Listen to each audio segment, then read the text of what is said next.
Your Excellency, Deputy Prime Minister Berdibek Sapayev, Your Excellency, First Lady of Burkina Faso, Madam Sika Kabore, Your Excellencies, Ministers and honorable guests. Thank you. I would like to thank His Excellency, President Nur Sultan Nazarbayev, as well as the Deputy Minister as well, the Ministry of Health of the Republic of Kazakhstan, Kazakh Institute of Oncology and Radiology, KAZYOR, the head of which is Dr. Dilyara Kaydarova, the Kazakhstan Cancer Society, and Together Against Cancer, for hosting the UICC World Cancer Leaders Summit in beautiful Nur Sultan. And I think I just want to take a moment to say how amazing and exquisite the entertainment piece that was presented yesterday at the gala. It was such a treat. Thank you so much. We are all here today making the effort and taking the time to keep cancer on top of a very crowded global world agenda. We are all here today because we reject the status quo that 70% of our children, brothers and sisters perish needlessly from cancer diseases that can be cured, for the simple fact that they either live in the wrong place, the wrong time, be in a conflict zone, or have a bank account that is not immunized against catastrophic expenses. We have come a long way since September 2011, when we all put non-communicable diseases, NCDs, front and center on the first UN high-level meeting. Much has been achieved since then on the global advocacy level. We now have all the tools at our fingertips: the WHO best buys, the updated cancer resolution, the essential medicines list, the essential diagnostics list, the list of priority medical devices for cancer management and others. We have it all. Thanks to that sustained effort by the whole NCD community, we have seen sporadic progress on NCDs on the national level, worldwide. Certainly, we have seen more countries prepare their operational cancer plans than ever before, from 66% in 2013 to 81% in 2018. More countries establishing cancer registries, and more countries starting to invest seriously in cancer services for the first time. So there is progress. However, the progress is not big or fast enough to make a downward trend in the mortal statistic of 2018, where we still talk about 18.9 million new cancer cases with 9.1 million deaths, 70 of which are in the low and middle income countries. The good news is that we now have a new drive from the UN General Assembly through the Political Declaration on Universal Health Coverage, UHC, urging countries to implement UHC so that all persons, whoever they are, wherever they are, and whatever their income level, are guaranteed an essential package of quality health services without having to incur catastrophic expenses. UHC is about not leaving anyone behind. To really understand the value of universal health coverage, UHC, is to imagine its absence. To imagine for 1 second what it looks and feels like. If you or a loved one who is struck with cancer, for example, is not covered for treatment nor protected by UHC. It's like looking at someone and saying, there is a magic potion that will save your life, but unfortunately, I'm so sorry, it's not for you. This is what lack of UHC and access to treatment is all about. We can sugarcoat it all we want, but it is about the harsh and tragic reality of depriving someone from crucial, life-saving treatment. UHC promises a lot. At first glance, one would be forgiven if one dismissed it as perhaps yet another idealistic rhetoric. It could sound like an impossible utopian dream. However, I assure you that the UHC ambition is absolutely not a dream. I have just come back from the UN high-level meeting in New York, more hopeful and more energized as ever, as I heard many leaders who have embarked on implementing UHC. Dr. Tedros, Director General of WHO, said in his opening speech, "Health is a political choice." And he was glad that many leaders have made that responsible choice. From Rwanda, Turkey, Thailand, Oman, Uruguay, Zambia, and others, following in the footsteps of the pioneers of UHC, such as the United Kingdom, Japan, and Germany. UHC was often thought as the luxury for rich countries. However, this could not be further from the truth. As Dr. Jitahi from AMREF Africa Organization coined it superbly, he said, "The decision to embark on the UHC journey is not because you are a rich country, but precisely because you are a poor country." Our healthcare systems have long been geared to treat communicable diseases only, and certainly not to prevent disease, making some to call ministries of health as far as ministries of disease. With the rise of the double burden of chronic diseases, many systems are literally bursting at the seams and have become fragmented and inefficient, and therefore defaulting on delivering life-saving treatments to their citizens for cancer and other NCDs. Furthermore, some countries simply did not attempt to tackle NCDs and cancer, especially, thinking it is too costly and overwhelming to deal with. Of course, we, the NCD community, dispelled that myth by proving that by investing $1.7 per person per year on prevention and early detection, saves countries in treatment costs by $350 billion cumulatively by 2030. $350 billion saved in treatment costs. Not bad. Whilst the focus at the UN high-level meeting was on the benefits of UHC, which are clear for all, there was not enough conversation about the how to implement UHC. From my own humble experience as former Director General of the King Hussein Cancer Foundation, KHCF, and as President of UICC, I have been privileged to meet and learn about the challenges and obstacles of many countries on the ground.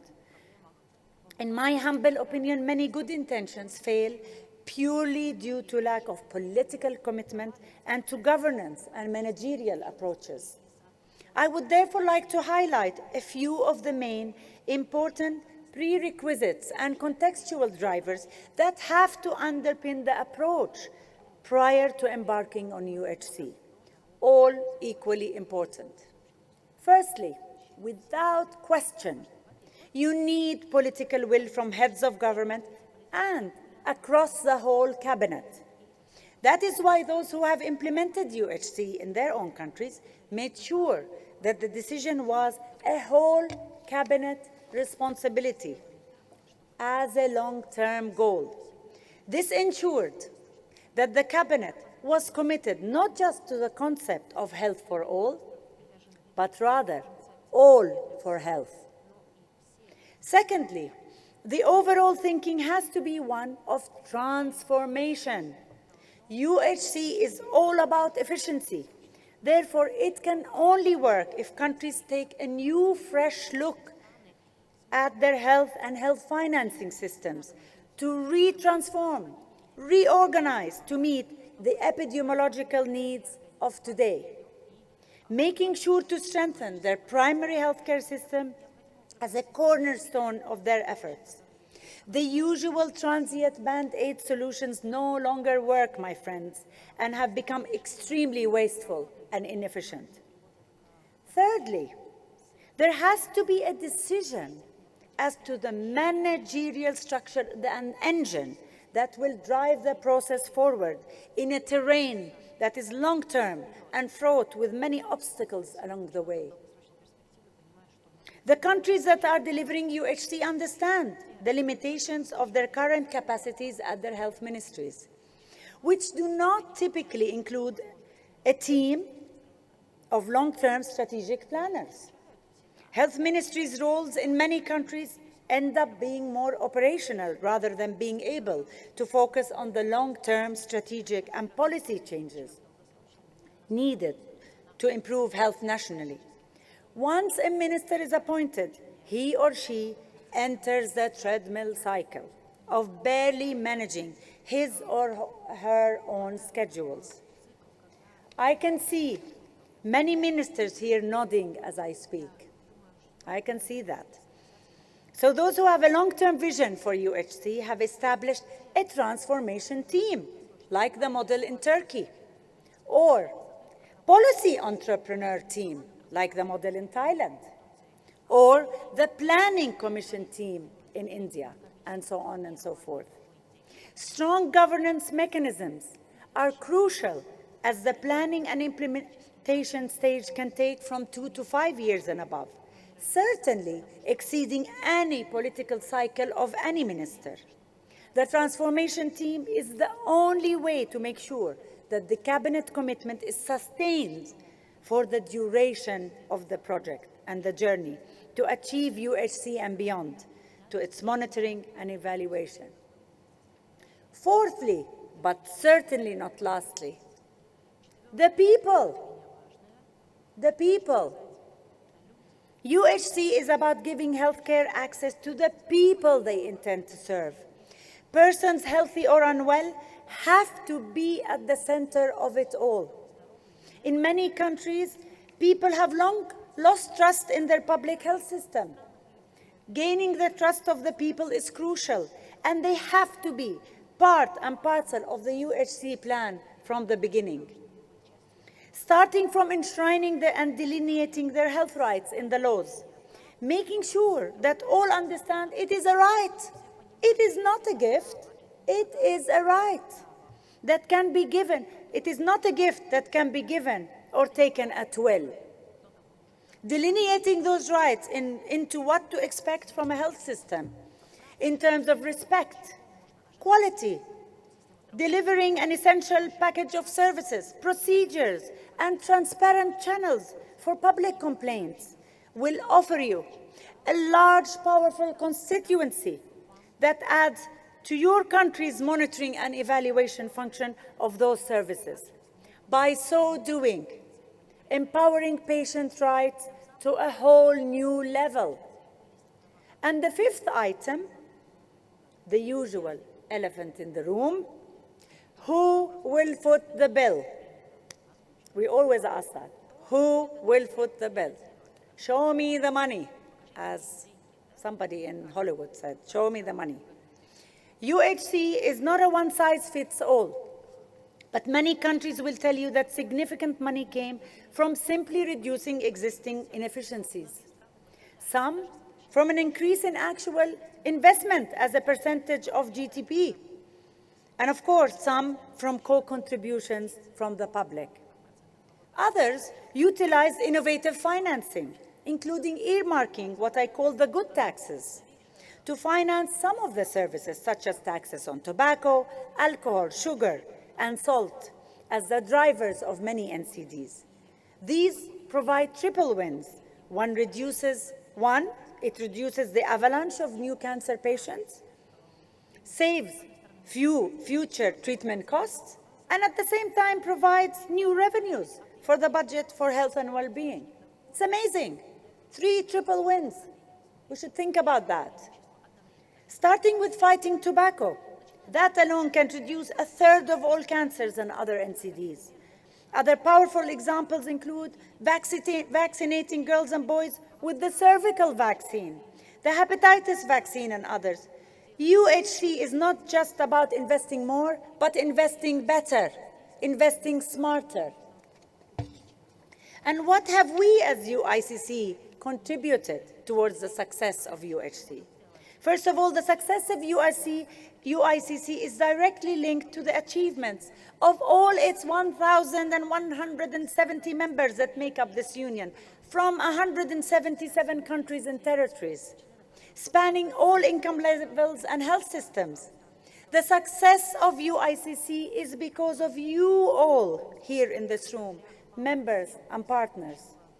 In its quest to continue to reduce the global cancer burden and to promote greater equity, UICC has joined new partnerships and established new initiatives to support this goal. After all, as a member organization, partnership is in our DNA. We don't like to waste resources, working in silos and duplicating efforts. And that's what I love about UICC. One example, UICC and 15 other organizations.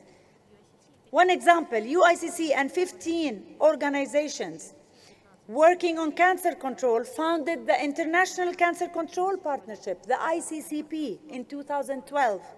Now the ICCP consists of a group of 20+ key organizations that have joined together to coordinate their efforts to support countries in national cancer control planning, development and implementation, and UICC hosts and manages this ICCP portal. Imagine, all these organizations were doing these efforts by themselves, each one alone. Now we have joined together. UICC is also a partner of the Global Initiative for Cancer Registry Development, GICR. GICR is a multi-partner response to the disparity in robust cancer statistics across the globe, led by IARC, the International Agency for Cancer Research. Without local, reliable, and high-quality data through a population-based registry approach, countries cannot know nor prioritize the exact burden of their disease.